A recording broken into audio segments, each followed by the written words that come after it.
నిన్న అవనగడ్డకి వెళ్తే కూటమి ప్రభుత్వం పథకాలు ఇవ్వదు అని చెప్తా ఉన్నారు. సంక్షేమ పథకాలు జగన్ తాతయ్య కావు, సంక్షేమ పథకాలు మనందరి సొత్తు. అది భారత రాజ్యాంగంలో పొందుపరచబడింది.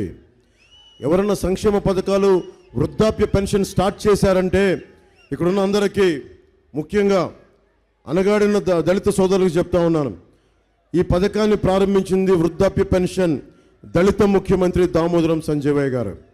తల్లికి 200 రూపాయలు ఇస్తే తల్లి అడిగిందంట ఆయన్ని, నా సంగతి సరే నాన్న, మరి నాకు ముఖ్యమంత్రి లేని తల్లులకి తండ్రులకి ఏం చేస్తామంటే ఆ ఒక్క తల్లి అన్న మాట ఆయన వృద్ధాప్య పెన్షన్ స్టార్ట్ చేశాడు. ఈరోజు జగన్ కొత్తగా వచ్చి పెన్షన్ నేను స్టార్ట్లు చేశా, సంక్షేమం నేను ఇచ్చాను అని చెప్తే ఇది అర్థం చేసుకోలేని వాళ్ళకి, సమాజం గురించి తెలియని వాళ్ళకి చెప్పు.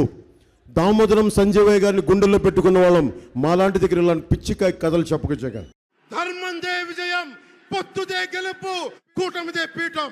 జై హింద్.